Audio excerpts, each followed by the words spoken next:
네, 오늘도 대제사장 대신 예수님, 대제사장직을 수행하신 예수님에 대해서 계속 말씀하고 있습니다. 지난주 히브리서 5장에 10절에 보면 하나님이 멜기세덱의 반차를 따른 대제사장이라 칭하심을 받으셨느니라. 이 말씀에서 이제 계속해서 이어지는데, 지난주에도 그랬죠. 어린아이, 그죠? 젖이나 먹어야 할 자가 되었다. 의의 말씀을 경험하지 못한 자다. 그리고 이제 14절에 보면은 단단한 음식은 장성한 자의 것이니 그들의 지각을 사용함으로 연단을 받아 선악을 분별하는 자들입니다. 지난주에 이제 말씀이 이제 이 하나님의 말씀의 이제 그 초보에서 벗어나지 못하고 장성한 자의 분량까지 자라지 못함에 대해서 안타까워하는 구절들이 많이 나왔습니다. 5분 6장에서도 그 구절들의 연장입니다.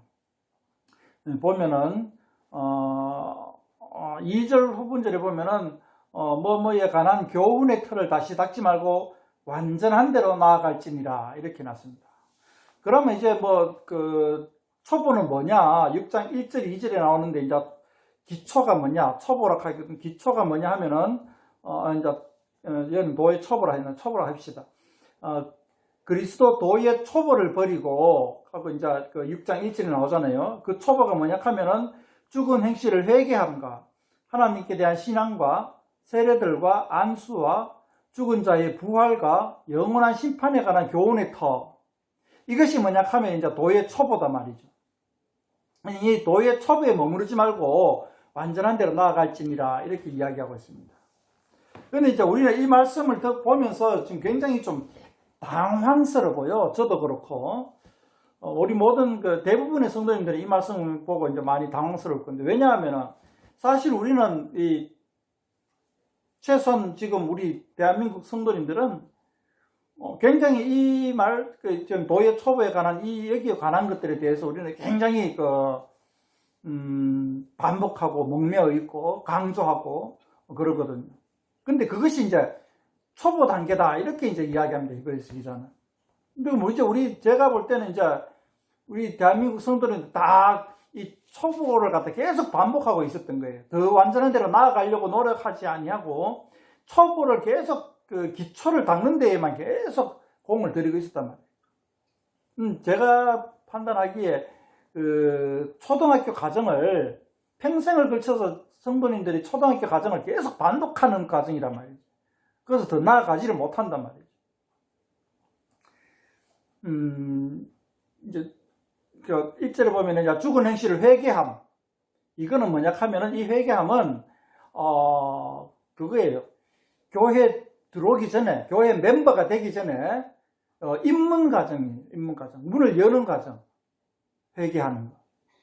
죽은 행실을 회개하는 거는, 이 회개하지 아니하면은 하나님의 나라에 들어오지를 못해요. 이 회개를 해야 하나님 앞에 들어오는 거예요. 세례 요한에 이것도 이제 회개의 세례를 베풀잖아요. 세례 요한이. 그 세례 요한의 공동체에 들어갈 때에 회개의 세례를 받고 들어가는 거예요. 그 전통이 이제 예수 공동체까지 들어왔는데, 그게 이제 이 죽은 행실을 회개하는 것으로 이제 교회 공동체 안에 들어올 수가 있는 거예요. 근데 이제 그걸 갖다 계속 반복해서 그 강조하고 뭐 반복해서 각인하고 이제 그러는 거예요. 좀 그런 거죠. 그 다음에 하나님께 대한 신앙과, 하나님께 대한 신앙은 뭐 당연한 거죠, 그죠? 그 당연한데 이제 그걸 계속 강조하는 거예요. 그냥 막 하나님을 믿으라, 뭐 이제 그런 잘 모르겠어요. 그런 식의 어떤 뭐 강조하는 말들이 설교 시간에 많이 나오죠. 이 세례들과 하는 이는 요즘 그 세례는 우리 사실 교회에서는 많이 강조하지 않아요. 이제 왜냐하면 교회 다니지 한 1년 되면 다 세례 받기 때문에 세례는 다시 반복하는 일이 잘 없어요.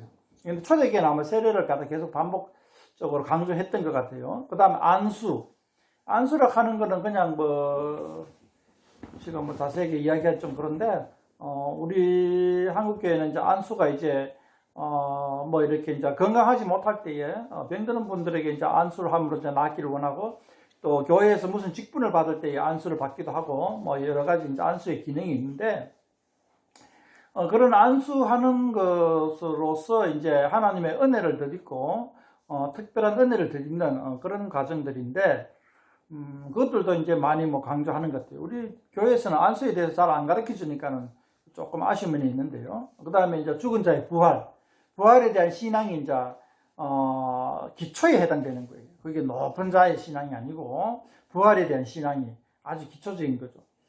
영원한 심판에 관한 교훈의 터, 그러니까 이제 예수님이 재림할 때에 심판하신다 하는 그게 이제 영원한 심판인데 뭐라 할까 단편적이고 수시로 하는 심판 말고 그거는 이제 뭐 채찍질이라 생각하면 됩니다. 그런데 이제 영원한 심판은 예수님 재림할 때 하는 심판이죠. 거기에 관한 교훈을 갖다가 뭐 이제 이 히브리서 기자는 다 도의 초보다. 초보 때 다 배우게 하는 것들이다. 그렇게 이제 이야기를 합니다. 우리는 사실 이런 거에 대해서 많이 매여 있어요. 교회 성도님들은 그것에서 머물러 있다는 거죠. 그런데 이제 그게 더 나아가라. 완전한 대로 나아가라. 이제 우리는 좀 생각해 봅니다. 이제 보통 교회 다니는 성도님들은 이런 걸 빼면은 도대체 교회에서 또 더 나아가면 더 뭐가 더 완전하냐? 사실 좀 벙찝니다. 도대체 뭐가 더 완전한 거냐? 이런 거 빼면은 사실 이게 다가 아니냐? 이렇게 생각할 수밖에 없는 게 이제 우리 한국교회의 주소라는 거죠. 이게 뭐, 이 교회 가면은 이런 것들만 계속 강조를 해요. 지금 현재 일반 교회 가면은. 근데 이제 이 6장 1, 2절에 보면은 여기 말고 더 완전한 데로 나아가라 하는데 우리 한국교회 성도님 대부분의 사람들은 이래 생각합니다. 그거 빼면 뭐가 남냐고. 이게 다가 아니냐고. 이거 빼면은 뭐 남는 게 뭐 있고 뭐가 더 완전한 데라고 이렇게 질문을 할 수밖에 없는 것이 우리 한국교회 주소란 말이에요. 저도 뭐 사실 우리 한국교회 성도님들과 크게 별반 차이점은 없습니다. 완전한 게 뭘까라고 한번 고민해 보면서 6장을 한번 읽어봤습니다. 그럴 때에 저 뒤에 가면 완전한 것이 다른 게 아니에요. 다른 게 아니고 이 6장에서 한번 나옵니다. 나오는데 한번 같이 계속 나아가 봅시다. 그 다음에 또 초보에 관한 비슷한 것도 나옵니다. 3, 4, 5절에 보면은 굉장한 것들인데 히브리서 기자는 다 초보라고 칭합니다. 자, 4절 보면 한 번 빛을 받고 하늘의 은사를 맛보고 성령에 참여한 바 되고 이거 굉장한 거예요. 이거 순복음교회 가면은 이거 굉장히 강조합니다. 은사를 갖다 받아야 되고 성령 충만함 받아야 되고 성령 충만함 말고 뭐지 또 하여튼 그런 성령의 은사를 받아야 된다 하는데 순복음교회 쪽에서는 굉장히 강조하고 방언의 은사를 받아야 되고 그러는데 좋습니다. 요즘 우리는 잘 경험할지 모르지만은 초대교회 성도님들은 교회에 딱 나가서 처음에 성도로서 하나님 나라의 멤버로서 시민권을 딱 얻을 때에 딱 성령님께서 사인을 줍니다. 표적을 줍니다. 너는 하나님 나라의 백성이다 하고 딱 인치는 사인을 줍니다. 성령의 은혜로. 대표적인 것이 방언이고 이 방언이 터질 때에 하나님 나라의 천사의 말로 할 때에 그것이 성령의 내주하심의 외적 표현입니다. 그게 이제 처음 교회 나갈 때에 그런 것들이 딱 터진다는 말이죠. 초대교회 때는. 요즘은 처음 교회 나가서 세례받아도 그런 일들이 잘 안 일어나는 것 같아요. 그 다음에 이제 가면 또 은사를 맛보고 이제 이상한 성령의 은사가 좀 있죠. 다양한 은사가 있죠. 그죠? 그런 은사들이 있고. 그 다음에 5절에 보면 하나님의 선한 말씀과 내세의 능력을 맛본다. 이제 우리가 조금 모호한데요. 하나님의 선한 말씀 하는 건 이제 성경 말씀에 대한 충분한 이해죠. 그죠? 예수님의 죽으심과 부활하심 하는 그런 어떤 기초적인 말씀들. 그리고 내세의 능력. 이런 거는 치유의 은사도 있고, 병 고치는 거. 그 다음에 방언, 이제 방언 통역하는 거. 또 예언하는 거. 등등 여러 가지가 이제 내세의 능력. 그러니까 이제 우리가 영원한 삶을 살 때에 예수님 재림 후에 하나님의 나라, 온전한 하나님의 나라가 올 때에 어떤 나타나는 일들을 가지고 있는 것이 아니라 여기 보면 맛본다 하는 거야. 맛본다 하는 거는 한두 번 경험하는 거죠. 먹는 게 아니고 맛만 살짝 보는 거. 그죠? 이 내세의 능력은 살짝 이제 지금 현재 우리 교회 성도님들은 내세의 능력을 맛만 본다는 걸 알아야 됩니다. 뭐 완전히 그냥 거기에 침잠하는 것이 아니고 맛만 본다는 걸 알아야 돼요. 그런데 그것을 맛보고도 내세의 능력을 맛을 봤다 이거죠. 그리고 하나님의 선한 말씀을 경험했다 이거죠. 그리고 하늘의 은사를 맛봤다 이거죠. 이것도 맛보고죠. 그죠? 그리고 성령에 참여한 바 됐다. 이렇게 이제 얘기를 합니다. 그러니까 성령의 은사를 갖다가 맛보고, 뭐, 하나님의 선한 말씀도 알고, 내세 능력도 맛보고 했는데, 다 한번 경험을 했단 말이죠. 그게 이제 내 몸에 체득이 된 게 아니고, 이런 게 있다. 하나님 나라의 성도는 이런 능력과 역사를 할 수 있다라는 거를 딱 한두 번 정도 딱 체험을 해봅니다. 이게 뭐 지속적으로 계속 되는 게 아니죠. 그런데 그렇게 한번 맛보고도 6절에 보면은 타락한 자들은, 그러니까 그런 어떤 교회에 나와서 어떤 짜릿한 성령의 은혜를 갖다 딱 맛보고 난 다음에 맛만 봤다 이거죠. 그러고 난 다음에 다시 타락을 해버립니다. 타락한 자들은 다시 새롭게 하여 회개할 수 없나니 그들이 다 하나님의 아들을 다시 십자가에 못 박아 드러내놓고 욕되게 함이라. 교회 처음 나가게 되면은 막 신비한 경험을 체험합니다. 그리고는 이제 좀 식상해지니까, 그리고 뭐 여러 가지 이유들, 마태복음을 보면은, 재물의 유혹과 세상의 어떤 뭐라 하는 유혹들을 갖다 이겨내지 못하고, 타락을 해버리는 그런 경우들이 많죠. 그런 사람들은 다시 회개할 수 없다. 회개케 할 수 없다. 뭐 어떻게 회개하냐. 이미 내세의 능력을 다 맛봤는데, 그럼 맛보고도 타락해버렸는데 어떻게 하냐고. 더 이상 약이 없다는 거죠. 그렇게 하고도 타락을 해버리면 더 이상 손쓸 방법이 없다라는 겁니다.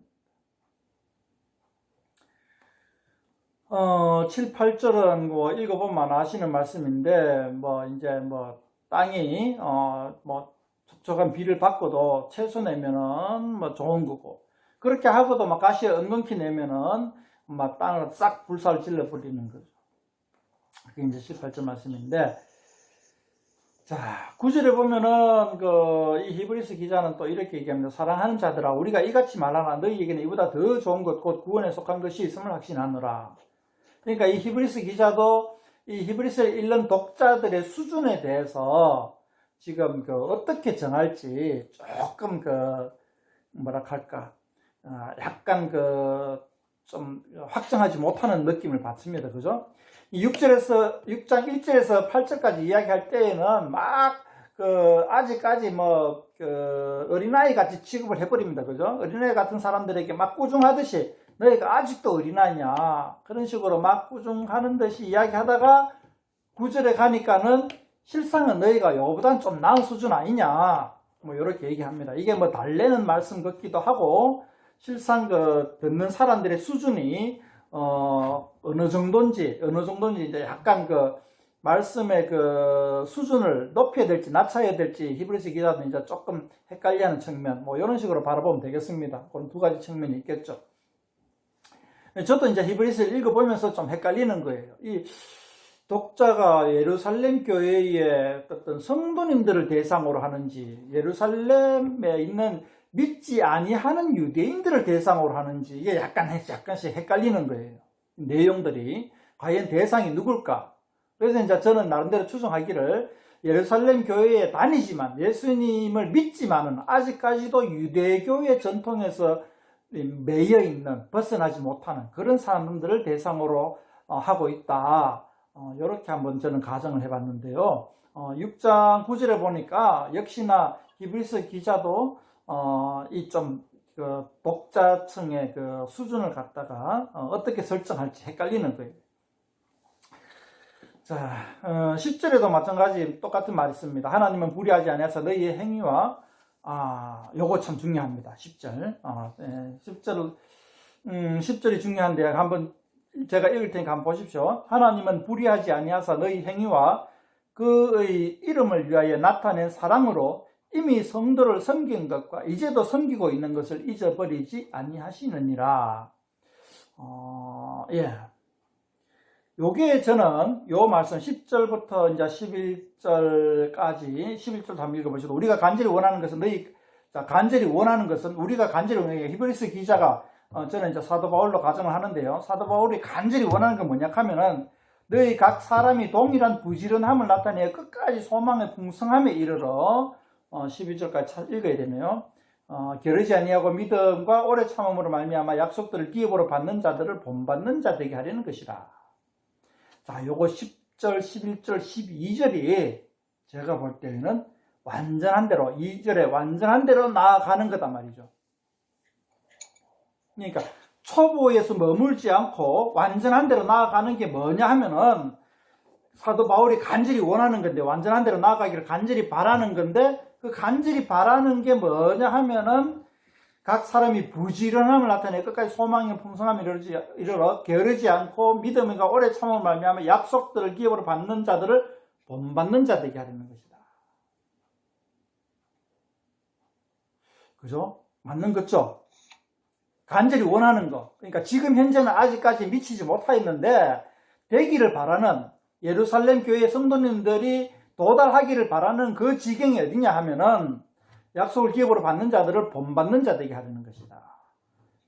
그 앞에 보면은 이제 10절에 보면은 이제 하나님의 불의하지, 10절에 보면 하나님의 불의하지 아니하사 너희 행위와 그의 이름을 위하여 나타낸 사랑으로 이미 성도를 섬긴 것과 이제도 섬기고 있는 것을 잊어버리지 아니하니라. 그러니까 지금도 수준이 좀 된단 말이죠. 수준이 뭐냐 하면은 사랑으로 성도를 섬기는 거. 그죠? 사랑으로 성도를 섬기는 게 이것도 초보에 머물지 않고 나아간 거단 말이죠. 그러니까 이제 이렇게 해놓고, 약속들을 기업으로 받는 자들을 본받는 자 되게 하려는 것이다. 요거는 이제, 요것도 설명하고 이야기하면 좋은데, 일단 급하니까.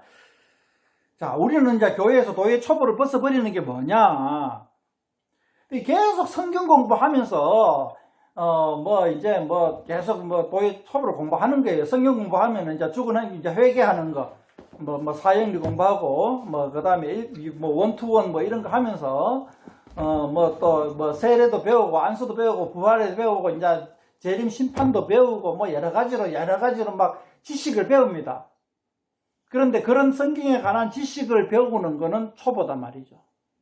그 다음에 더 완전하게 나아가는 거는 실천하는 거란 말이죠. 그런 지식을 배우는 것에 머무르지 아니하고 실천하는 거. 뭘 실천하냐? 10절에 보면은 사랑으로 성도를 섬기는 거. 근데 이제 교회에 나가보면은 교회에서 성도를 사랑으로 섬김을 받는 경우도 드물지만은 섬기는 경우도 드물어요. 사랑으로 섬기는 게 드물어요. 가면 다 교회 가면은 소외감을 많이 느끼고, 내가 왜 봉사 많이 하는데 식당 봉사도 하고 식사 봉사도 하고 청소도 하고 성가대도 하고 주일학교 선생님도 하고 또 주차 봉사도 하고 많이 하는데 왜 내가 성도를 안 섬기냐, 그렇게 반문할 수도 있습니다. 그런데 이제 지금 이야기하자니까 좀 끝도 없고 반복하는 것 같고 또 말씀에 근거하지 아니하기 때문에 좀 설득력도 잃어버릴 것 같은데요. 참으로 진정으로 섬기는 것은 우리가 말로만 하지 말고 진짜 참된 사랑으로 온전하게 섬겨야 된다는 거죠. 쉽게 말하면은 어려운 사람을 돕는다는 거죠. 어려운 환경에 빠진 사람을 돕는 게 사랑이고 섬기는 거지. 교회에서 막 사업에 실패해가지고 공공하면은 오히려 더 신앙이 모자란 사람처럼 바보 취급해버리고, 약한 사람, 신앙이 약한 사람 보면은 막 그냥 흉보기 바쁘고, 지금 마태복음에서 얘기했잖아요. 약자를 이야기했잖아요. 한 서너 가지 되는 약자를 얘기했잖아요. 오늘날 우리 교회를 볼 때 그렇게 서너 가지 약한 사람, 죄를 범해가지고 막 쭈그리고 앉아있는 사람, 사업에 실패해가지고 막 있는 사람, 재물에 유혹에 빠져가지고 막 헤매고 있는 사람, 그런 사람들 볼 때 흉이나 보기 바쁘지. 진정으로 그런 사람들을 갖다 사랑으로 품어주느냐 이거죠. 그런 부분에서 따져가지고 사랑으로 섬기는 거라고 얘기해야 되지. 주차 봉사, 식당 봉사, 청소, 성가대, 주일학교 선생님, 이런 것들은 섬김에 있어서 아주 섬김이 아니라고는 할 수 없는데 아주 그 섬김의 이 단수가 낮은 단수죠. 아주 높은 단수는 마태복음에서 얘기했지, 아주 큰 자가 되기 위해서는 작은 자를 섬기는 것, 어린아이 같은 자를 섬기는 게 이제, 그게 이제 진정한 섬김의 도고, 높은 차원의 섬김이다 이거죠. 근데 그런 섬김들이 오늘날 큰 교회 가면 있느냐 이거죠. 요 뭐 자주 놀러 오시는 그 청주에 있는 장로님은 교회에 가서 한탄을 합니다. 어려운 사람 돕자 하니까는 전부 다 고개를 뒤로씩 돌려버리고 외면해버린다 이거죠. 교회 안에서 사업이 실패해가지고 장가도 못 가고 그냥 쭈그리고 앉아있는 교회 청년, 어디 뭐 집에 월세방도 못 구해가지고 교회 구석에 앉아가지고 맨날 자는 사람 보고, 야, 저 사람 좀 이렇게 우리 월세라도 한 마련해주자 이렇게 얘기했을 때에 교회 모든 구성원들이 고개를 돌려버리는 그 현장을 안타까워하던 장로님의 증언. 또 한 다른 집사님은 사업에 크게 실패해가지고 교회 가서 울부짖으며 기도할 때에 뒤에 와서 하는 얘기가, 하나님 앞에 죄를 지어가지고 사업에 실패했다. 그러니까 회개해라 하는 조언만, 사업에 실패한 사람의 마음을 후벼 파는 엉뚱한 말만 해대는 그런 교회가 오늘날 대한민국 교회의 보편적인 모습이 아닐까. 그러지 아니하고 10절에 보면은, 이제 오늘 6장 10절에 보면 이렇게 얘기하고 있죠. 이미 성도를 하나님의 사랑으로 이미 성도를 섬긴 것과 이제도 섬기고 있는 것을 잊어버리지 않아야 한다. 성도를 섬기는 것은 마태복음에서 이야기하는 그 사랑의 섬김이죠. 그렇게 해야 되지. 그게 이제 완전한 대로 나아가는 도의 초보를 뛰어넘어서 완전한 대로 나아가는 것이 아닌가, 이렇게 한번 생각을 해봅니다. 그 다음에 이제 그 12절에 보면은 게으르지 아니하고 믿음과 오래 참음으로 말미암아 약속들을 기업으로 받는 자들을 본받는 자 되게 하려는 것이라, 이제 이렇게 얘기했는데, 이것도 이제 완전한 대로 나아가는 것 중에 하나죠, 그죠? 이제 이 말씀에 대해서 우리가 한 번 더 조금 묵상을 해봐야 됩니다. 약속들을 기업으로 받는 자들을 누굽니까? 약속들을 기업으로 받는 자. 이제 요거는 이제 뒤에 13절에 보면 나오는데, 대표적인 케이스가 아브라함입니다. 이제 이 히브리서 기자는, 사도 바울은 아브라함을 염두에 두고 요 말씀을 한 거죠. 약속들을 기업으로 받는 자. 그럼 자, 이제 우리는 이제 그러면 이제 아브라함이라 하는 인물에 대해서도 어느 정도 좀 이 배경 지식으로 가지고 있어야 이 말씀들을 읽으면서 이 느낌이 오고 감동이 옵니다. 근데 이제 아브라함에 관한 그 배경 지식이 우리가 부족하기 때문에 굉장히 좀 읽기가 좀 힘이 듭니다. 13절에 보면 하나님이 아브라함에게 약속하실 때에 가리키면 이렇게 쭉 나옵니다. 그래서 지금 좀 아브라함에 관해서 이야기를 좀 해야 되겠네요. 그죠? 13절에 아브라함에게 약속하실 때에 가리켜 맹세할 자가 자기보다 더 큰 이가 없으므로 자기를 가리켜 맹세한다. 그러니까 아브라함이 얘기할 때 내 이름으로 맹세할 테니까 하면서 이야기한 게 어디냐 하면은 창세기 22장 부분인데, 이때가 그겁니다. 이제 아브라함이 자기 독자 아들 이삭 100세에 낳은 아들을 갖다가 하나님께 제물로 바쳐가 죽이려고 하던 그때입니다. 그 사건 이후입니다. 그러니까 좀 아시는 분은 아시고 또 모르는 사람은 모를 텐데, 하나님이 이제 100세 때에 하나님이 이 아브라함에게 자식을 주겠다. 그 자식으로 인하여서 하늘의 별과 같이 네 자손이 많게 하겠다 하는 약속을 한 86세인가 87세인가 그때 했어요. 근데 그러고는 10몇 년 동안 자식이 계속 없었던 거예요. 그러니까 이제 아브라함이 못 기다려가지고 엉뚱한 사람 갖다가 이렇게 자식으로 이제 상속자로 합시다 하나님이 아니다. 네 씨로 말미암아 가지고 그렇게 하겠다. 걔가 10몇 년 후에 100살 때에 이삭이 태어났어요. 그 아브라함의 아내 사라가 잉태하지 못하다가 생리가 끊겼는데, 그래가지고 이제 그 임신 가능성이 거의 없었지. 87세 때도 벌써 임신 가능성이 없었는데, 거의 10몇 년 동안 지나가지고 100세 때에, 99세 때에 뭔 소망이 있겠어. 그러다가 난데없이 그냥 10몇 년 동안 이렇게 생리가 없던 아내가 임신을 해버린 거예요. 99세. 그래가 낳은 아들이 이삭. 근데 이제 그 이삭으로 하여금 하나님이 하늘의 별과 같이 자손이 많이 번성하게 하겠다. 이렇게 약속을 아브라함이 했거든. 그런데 또 난데없이 하나님이 이삭을 갖다가 제물로 바치라는 거예요. 죽여라 하는 거예요. 제물로 바치니까 인신 공양을 하라는 거예요. 저 마야 문명처럼 그냥 막 돌 위에다가 올려놓고 사람을 죽여라. 이런 뜻으로 그냥 한 거예요.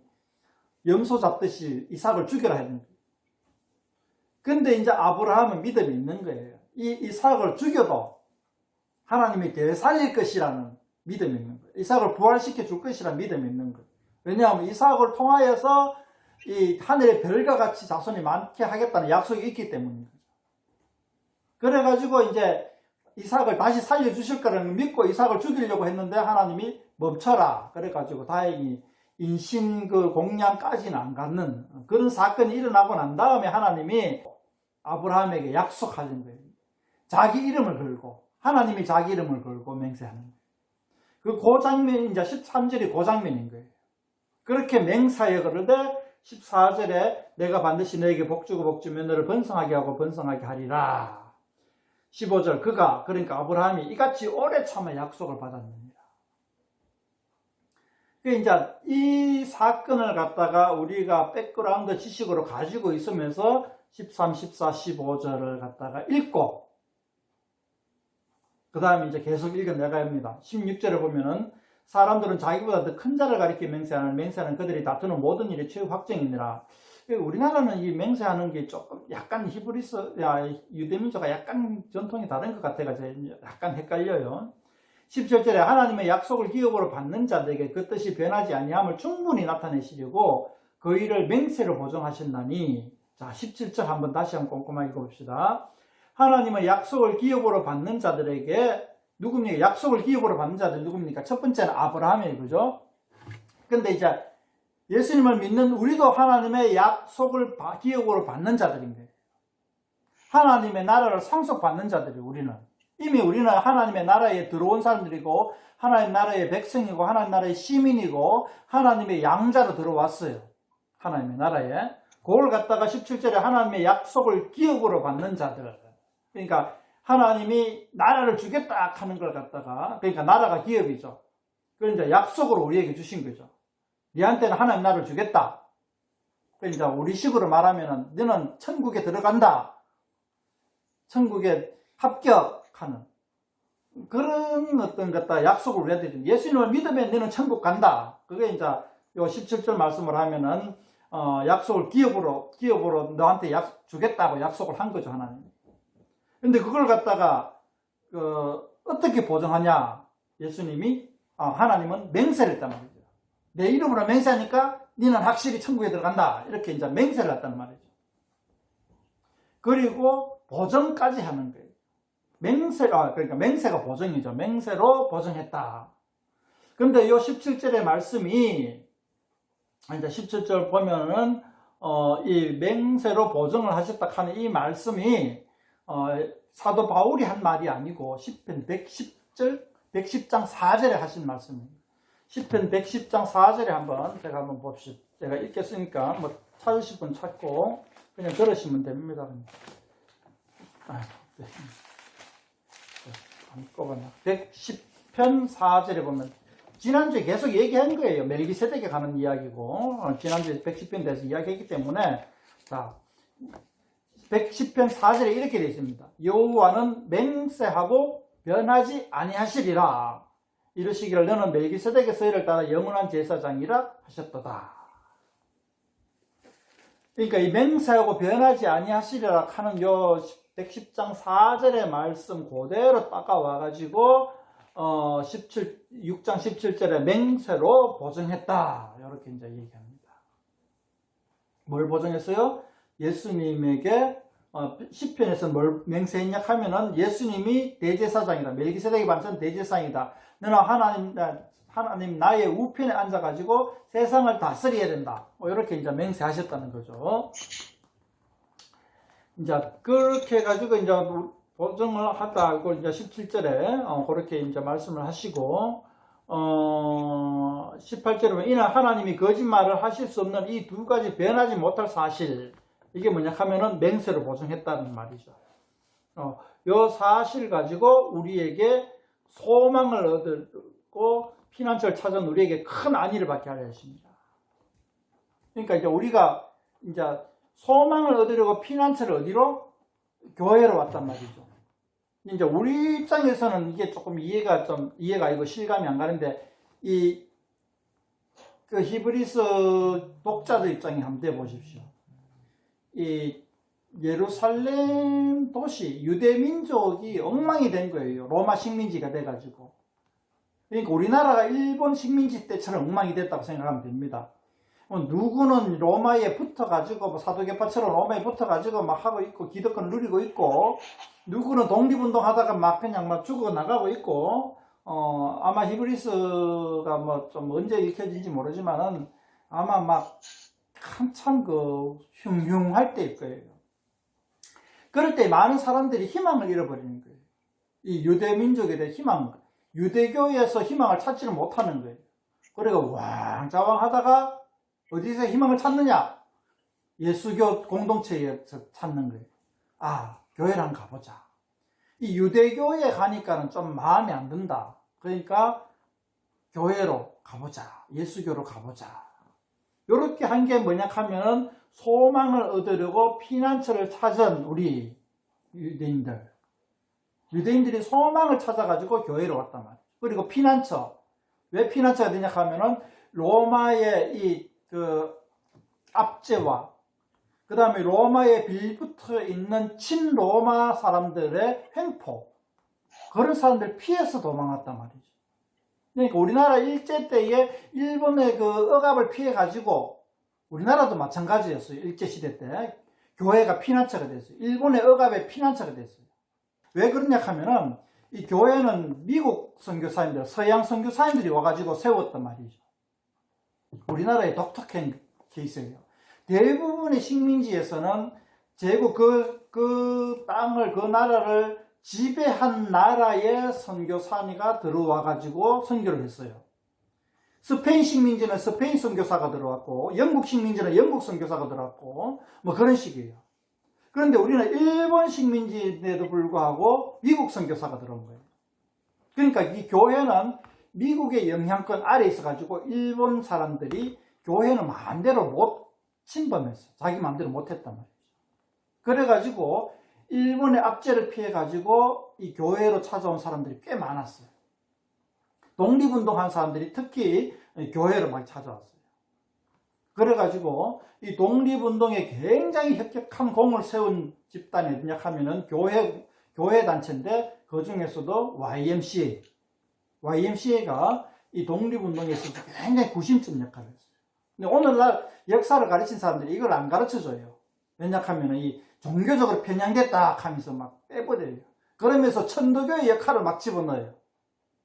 그게 종교적으로 편향됐다 해가지고 막 이렇게 중도가 돼야 된다 하면서 이따만 부분 요만히 만들고 요만 부분 요렇게 만들고 둘이 비슷한 역할을 만들어. 천도교와 불교와 기독교와 천주교가 막 역할이 비슷한 것처럼 얘기를 해요. 우리는 이제 교회 다니는 사람들 그걸 명확히 알아야 돼요. 독립선언서에 서명한 사람이니까 그 33인 중에서 교회 다니는 사람들이 꽤 비중이 높아서 저도 잊어버렸는데 한번 몇 명인지를 한번 찾아보십시오. 이렇게 보면 굉장히 비중이 높아요.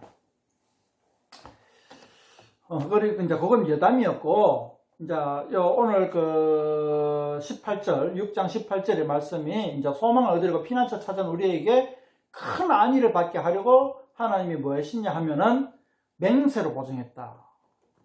메시아에 대해서, 예수님에 대해서 맹세로 보증을 하셨다. 예수님을 대제사장으로 세우셨다. 예수님을 대제사장으로 세우셔가지고 너희들의 모든 죄를 속하게 했다. 맹세로 보증했다.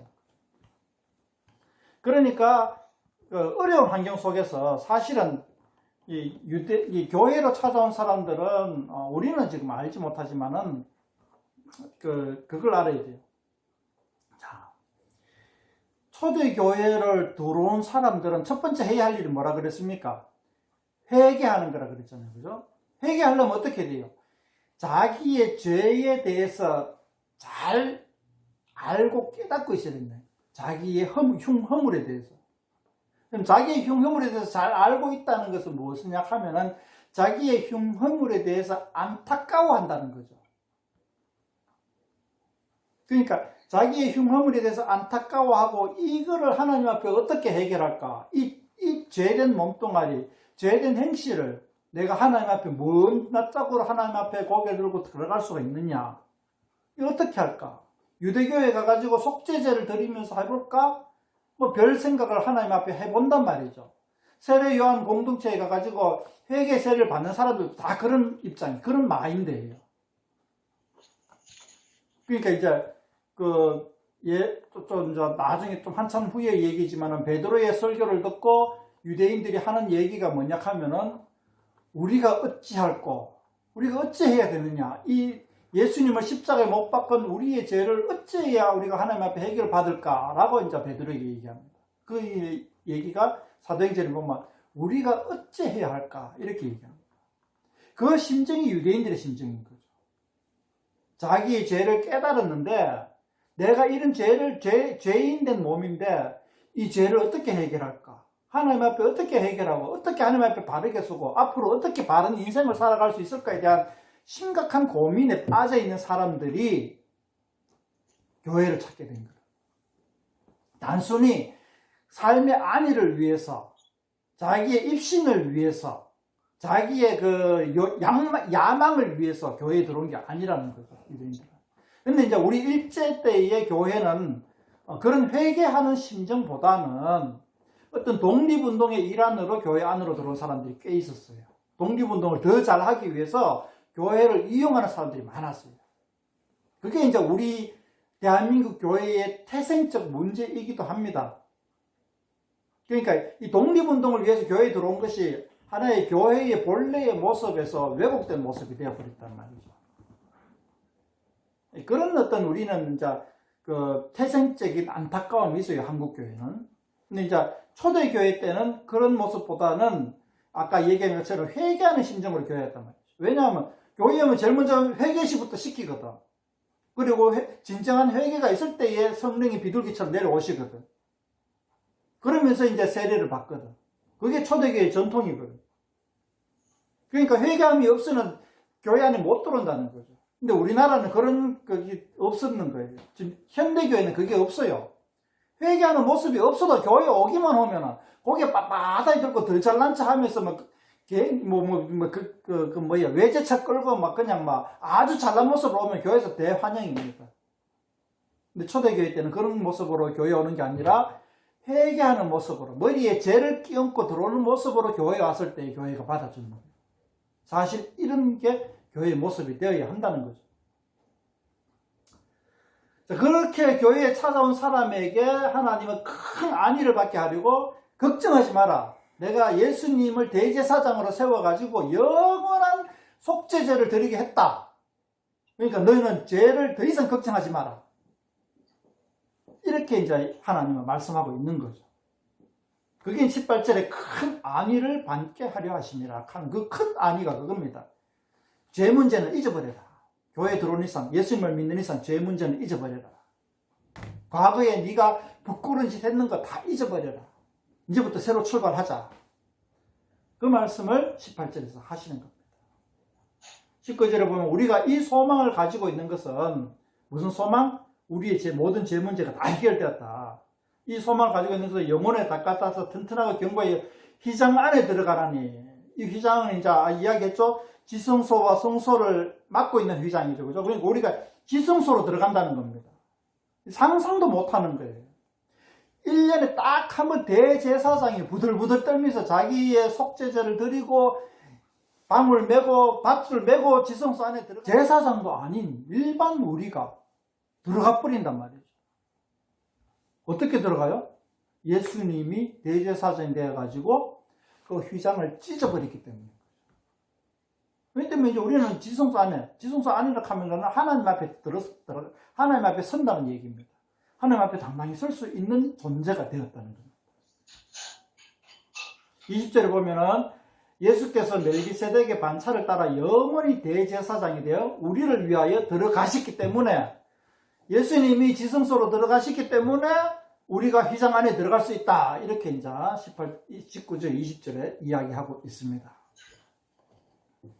제가 뭐 조금 좀 언성을 조금 높이면서 이야기했는데요. 자, 다시 한번 6장의 말씀을 통하여서 우리가 해야 할 건 뭐냐? 도의 초보를 버리고 완전한 데 나아가야 한다. 사실 우리는 뭐 도의 초보에 대해서도 아직까지 좀 많이 부족한 게 많아요. 근데 뭐 초등학교 때 60점밖에 못 맞았다 해가지고 재수하진 않잖아요. 초등학교 다시 하진 않잖아요. 우리나라는 60점 맞든 100점 맞든 바로 중학교를 올리잖아요. 저는 그런 식으로 좀 했으면 좋겠어요. 도의 초보는 도의 초보대로 배우고, 그죠? 뭐 세례, 안수, 죽은 자의 부활, 또 영원한 심판, 또 행실 회개함, 하나님께 대한 신앙, 이런 거대로 배우면서 완전한 데로 나아갈 수 있으면 좋겠습니다. 완전한 데가 뭐요? 섬김, 성도의 섬김, 그리고, 아브라함과 같은 성경에 나오는 인물들을 본받는 것, 이런 것들이 이제, 그러니까 본받는 건 뭐예요? 삶으로 본받는 거죠. 머리를 배우는 게 아니라, 우리의 삶이 그 사람들하고 똑같이 되는 거죠. 뭐 사도 바울과 같이 똑같은 그 행동을 할 수 있는, 행실을 할 수 있는 삶이 되는, 사도 바울과 같은 삶이 되는, 아브라함과 같은 믿음의 삶이 되는, 이 자식을, 100세에 얻은 자식을 갖다가 하나님이 말하니까는 그냥 칼로 찔러 죽이려고 하는 그 정도까지 가는 그런 어떤 엄청난 믿음의 행실을 본받는 자 되는 대로 나아가야 된단 말이죠. 그게 완전한 자란 말이죠. 도의 초보, 머리로만 아는 거, 이론만 아는 거, 말씀을 이론만 알고, 그런 것을 뛰어넘어 가지고 완전한 대로 나아갈 수 있게 되기를 바라는 거죠. 그게 이제 오늘 그 6장의 하나님의 말씀입니다.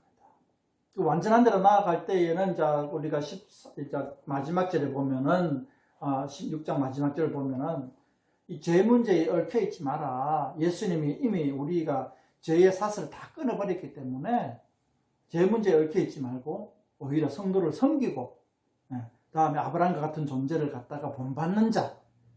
우리는 이제 더 후대의 사람이기 때문에 이 히브리서를 썼는 사도 바울과 같은 위대한 존재를 본받는 자가 되기를 힘쓰는 사람들이 되면 좋겠다. 본문 한번 읽어보시고 뭐 또 궁금하거나 이해가 가지 않거나 또 다른 의견이 있으면은 또 한번 말씀해 주시면 고맙겠습니다.